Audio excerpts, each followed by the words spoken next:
James Bond 007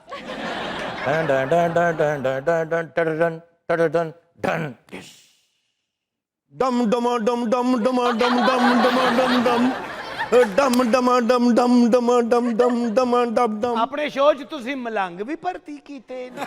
ਨਹੀਂ ਭਾਇਨ ਜਿੰਜ ਦਾ ਸਾਜ਼ ਹੋਏਗਾ ਉਂਝ ਦੀ ਆਵਾਜ਼ ਆਏਗੀ। ਵੇਖਿਆ ਨਾ ਮੈਨੂੰ ਉਹਨਾਂ ਪਿਆਨੋ ਸਮਝਿਆ। ਇਹ ਤਬਲਾ ਹੈ ਲੇਕਿਨ ਉਹ ਵਜਾਉਂਦਾ ਜਿਹਦੇ ਹੱਥ ਨਾ ਹੋਣ। जिंदगी तबले मुसलसल की तरह जिंदगी तबले मुसलसल की तरह काटी है। ਕੌਣ ਵਜਾ ਗਿਆ ਯਾਦ ਨਹੀਂ। कि जिंदगी तबले मुसलसल की तरह काटी है कौन बजा गया है याद नहीं। ਪਿੰਡਾਂ 'ਚ ਇਹੋ ਜਿਹੇ ਡਾਕਟਰ ਹੁੰਦੇ ਨੇ ਨਾਲ ਦਿਲ ਦਾ ਆਪਰੇਸ਼ਨ ਕਰਨ ਦੇ ਨਾਲ ਗੰਨਾ ਛੂਪ ਰਹੇ ਹੁੰਦੇ ਨੇ।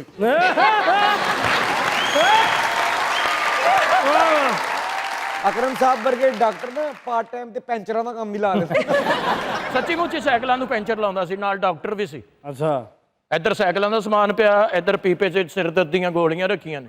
ਇੱਕ ਮਰੀਜ਼ ਆਇਆ, ਉਹਦੀ ਬਾਂਹ ਫੜ ਕੇ ਟਿਊਬ ਪਾਣੀ 'ਚ ਦੇ ਕੇ ਕਹਿੰਦਾ ਓਏ ਹੋਏ ਹੋਏ ਤੂੰ ਤੇ ਪਟਾਕਾ ਮਾਰ ਗਿਆ ਬਈ। ਜਿਹੜੀ ਦਵਾਈ ਦਿੱਤੀ ਸੀ ਖਾਧੀ? ਹਾਂਜੀ ਖਾਧੀ, ਤਦੇ ਬੁਲਬੁਲੇ ਘੱਟ ਹੋਏ। ਵਾਹ ਵਾਹ। ਇਹੋ ਜਿਹੀਆਂ ਪੈਂਚਰਾਂ ਦੀ ਦੁਕਾਨ ਤੇ ਨਾ ਇੰਜ ਦਾ ਵਿੰਗਾ ਜਿਹਾ ਪੁਰਾਣਾ ਜਿਹਾ ਰਕਸ਼ਾ ਵੀ ਖਲੋਤਾ ਹੁੰਦਾ ਹੈ ਕਹਿੰਦੇ। ਬੰਦਾ ਪੁੱਛੇ ਵੀ ਉਹ ਕਿਉਂ? ਲਾਫਟਰ ਲਈ।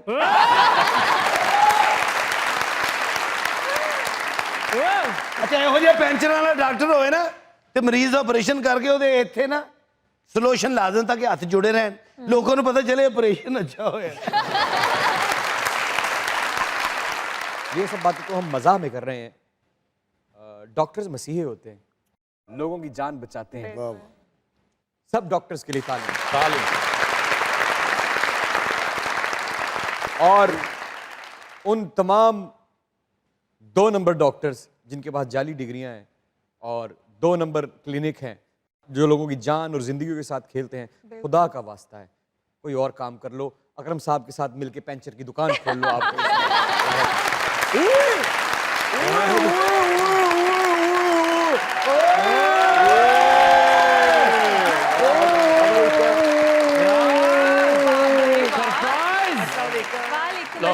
दुकान नहीं सी खुली, मरीज घर ही आ गया। ਇਹ ਆਪ ਨਹੀਂ ਆਇਆ, ਇਹ ਲੱਗਦਾ ਹੈ ਹਵਾ ਇੱਧਰ ਦੀ। ਗੋਜੀ ਸਾਹਿਬ ਤੇ ਆ ਹੀ ਗਏ ਹੋ ਤੇ ਇੱਧਰ ਮੇਰੇ ਕੋਲ ਆ ਜਾਓ, ਮੈਨੂੰ ਡ੍ਰਿਪ ਲਾਣੀ ਹੈ ਤੁਹਾਡੇ ਤੇ ਟੰਗਾਂਗਾ। ਤੇ ਤੁਸੀਂ ਇਸ ਤਰ੍ਹਾਂ ਕਰੋ ਨਾ, ਇੱਥੇ ਕੰਨ ਤੇ ਲਾਓ ਨਾ ਰਿਬਨ ਤੇ ਡ੍ਰਿਪ ਲਾ ਕੇ ਸਿੱਧਾ ਆਪਣੇ ਆਪ ਨੂੰ ਲਾ ਲਓ। ਗੋਸ਼ੀ ਸਾਹਿਬ ਮਾਸ਼ਾਅੱਲਾ ਕਲੀਨ ਸ਼ੇਵ ਬੱਕਰੇ ਦੀ ਸਿਰੀ ਲੱਗ ਰਿਹਾ। ਤੁਸੀਂ ਵੀ ਦੂਰੋਂ ਬੈਠੇ ਖਾਜਾ ਸਰਾ ਬੱਕਰਾ ਹੀ ਲੱਗ ਰਹੇ ਹੋ।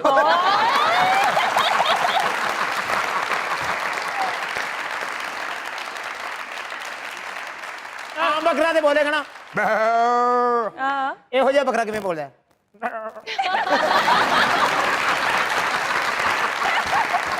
ਆਮ ਬੱਕਰੇ ਨੂੰ ਬੰਦਾ ਪੱਠੇ ਪਾਏ ਨਾ ਅੱਗੇ, ਉਹ ਕਹੇਗਾ ਲੈ ਲੈਣ, ਕਹੇਗਾ ਬੱਕਰੇ ਆ ਪੱਠੇ ਖਾਣੇ ਨਹੀਂ। ਇਹੋ ਜਿਹੇ ਬੱਕਰੇ ਨੂੰ ਮੈਂ ਪੱਠੇ ਖਾਣੇ।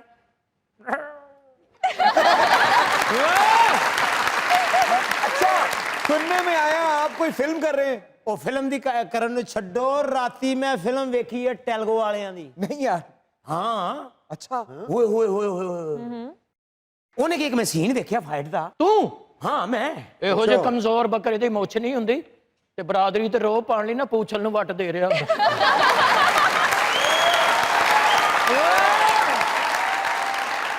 ਗੋਸ਼ੀ ਵਰਗੇ ਕਮਜ਼ੋਰ ਸੱਪ ਨਾ ਸੋਟਾ ਫੜ ਕੇ ਤੇ ਡੰਗ ਮਾਰਨ ਜਾ ਰਹੇ ਹੁੰਦੇ। ਅੱਛਾ ਇਹੋ ਜਿਹਾ ਸੱਪ ਏਡਾ ਮੋਟਾ ਹੁੰਦਾ ਜਿਹੜਾ ਇਜ਼ਦਹਾ ਹੁੰਦਾ। ਹਨ ਤੇ ਚੁੱਕੇ ਨੇ ਜਿਹਦੇ ਨਾਲ ਦੇ ਸੱਪ ਨੂੰ ਕਹਿੰਦੇ ਮੇਰੇ ਪਿੰਡੇ ਤੇ ਲੱਤਾਂ ਮਾਰੋ ਏ। अच्छा फिल्म देखी? ਫਿਲਮ ਵੇਖੀ ਜਨਾਬ ਕਿ ਇੰਜ ਸੀਨ ਲੱਗਾ ਕਿ ਇਧਰੋਂ ਇੰਜ ਕਰਕੇ 80 ਕੁ ਬੰਦੇ ਆਏ ਨੇ ਉਹਨੂੰ ਮਾਰਨ ਵਾਸਤੇ। ਹੁਣ ਇੱਥੇ ਇੱਕ ਪੈਪ ਲੱਗਾ ਜਿਹੜਾ ਐਡਾ ਮੋਟਾ ਲੋਹੇ ਦਾ ਹੁੰਦਾ, ਨਾਲ ਸੰਗਲ ਲੱਗੇ ਹੁੰਦੇ, ਨਾਲ ਐ ਸੀਮੈਂਟ ਨਾਲ ਲੱਗਿਆ ਹੁੰਦਾ। ਆਹੋ ਆਹੋ ਉਹਨੇ ਇੰਜ ਕਰਕੇ ਉਧਰੋਂ ਬੰਦੇ ਆ ਰਹੇ ਨੇ, ਉਧਰ ਮੇਰੇ ਤੋਂ ਵੀ ਮਾੜਾ ਉਹਨੇ ਬੰਦੇ ਨੇੜੇ ਆਏ ਨੇ ਇੰਜ ਕਰਕੇ ਪੁੱਟਿਆ ਉਹਨੇ 60 ਬੰਦੇ ਸੰਗਲ ਨਾਲ ਹੀ ਮਾਰਦੇ ਇੰਨੀ ਦੇਰ ਚ ਉਹਦੇ ਕਿਸੇ ਪਿਓ ਨੂੰ ਫੋਨ ਕੀਤਾ ਕਿ ਉਹਨੇ ਤੁਹਾਡਾ ਪੁੱਤਰ ਪਿੱਛੇ ਲੜਨ ਡੇ ਆਵੇ ਉਹਨੇ ਅੱਬੇ ਤੇ ਆਉਣ ਤੋਂ ਪਹਿਲਾਂ ਇੱਕ ਬੰਦੇ ਨੂੰ ਮਾਰਿਆ ਇੰਜ ਕਰਕੇ ਨਾ ਉਹ ਇੰਜ ਕਰਕੇ ਉਹ ਜਿਹੜਾ ਪੁੱਟਿਆ ਸੀ ਦਸ ਉਹ ਬੰਦਾ ਉੜਦਾ ਗਿਆ ਉੜਦਾ ਇੱਕ ਗੱਡੀ ਚ ਵੱਜਿਆ ਠਾ ਉਹ ਗੱਡੀ ਉੱਡੀਏ ਵਿੱਚੋਂ 12 ਬੰਦੇ ਡਿੱਗੇ ਨੇ ਯਾਰ ਇਹ ਵੀ ਫਿਲਮਾਂ ਬਣ ਰਹੀਆਂ ਨੇ ਕੀ ਬਾਤ ਹੈ ਮੈਂ ਕਹਿ ਰਿਹਾ ਕਿ ਮੈਨੂੰ ਸਮਝ ਨਹੀਂ ਆਈ ਉਹ ਬੰਦਾ ਡਿੱਗ ਕੇ ਜਿਹਨੇ ਮਾਰਿਆ ਨਾ ਉਹ ਥੱਲੇ ਡਿੱਗਿਆ ਉਹਦੇ ਉੱਤੇ ਡਿੱਗ ਕੇ ਕਹਿਣ ਡਿਆ ਹਾਂ ਵੀ ਇਹ ਨਹੀਂ ਬੜੀ ਕਿ ਹੋਰ ਕਰਾਂ ਉਹਦੇ ਵੱਲ ਵੇਖ ਕੇ ਇਹ ਵੀ ਦਲੇਰ ਹੋਇਆ ਦੁਸ਼ਮਣ ਇਹਦੇ ਵੱਲ ਦੌੜੇ ਨੇ ਇੱਕ ਟੂਟੀ ਪੁੱਟ ਰਿਹਾ ਐ ਕਰਕੇ ਅੱਛਾ ਨਹੀਂ ਪੁੱਟੀ ਕੀ ਉਹਨਾਂ ਨੇ ਨਾਲ ਬੰਨ ਕੇ ਇਹਨੂੰ ਕੁੱਟਿਆ अच्छा जी टीम तो माशाल्लाह बड़ी अच्छी है लेकिन मैं इन्होंने कुछ डेलीगेशन करना चाहूँ ਮਾਸ਼ਾਅੱਲਾ ਸ਼ੁਤਰ ਮੁਰਗੇ ਤੇ ਆਪਣਾ ਅੰਡਾ ਲੱਭਦਾ ਫਿਰਦਾ ਉਸੇ ਸ਼ੁਤਰਮੁਰਗ ਦੇ ਆਂਡੇ ਚੋਂ ਇੱਕ ਵੱਡਾ ਬੱਚਾ ਨਿਕਲਿਆ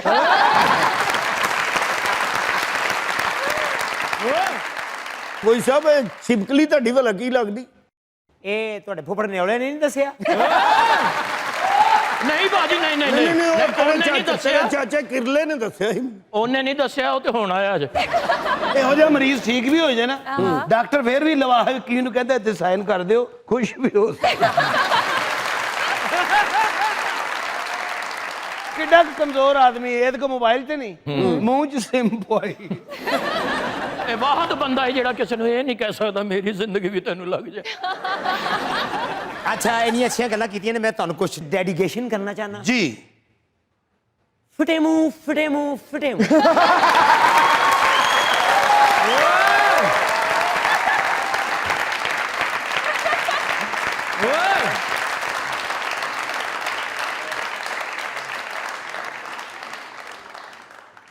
नए आने वाले अदाकारों के लिए हमारा स्टेज हाजिर है जो टैलेंटेड है जो काम करने का शौक रखते हैं जो काम सीखने की सलाहियत रखते हैं जो अपने किसी एक किरदार से भी ये बता देते हैं कि हम आने वाले वक्त में अच्छे और बड़े अदाकार बनने की सलाहियत रखते हैं क्या बात बहुत अच्छा काम करते हैं बहुत डेडिकेटेड हैं अपने रोल से इन्होंने लोगों को बहुत मुतासिर किया उनके दिल में जगह बनाई और आज मज़ाकरात के स्टेज पर आप सबको नजर आएंगे आप लोगों की जोरदार तालियों में फजर शेख कम ऑन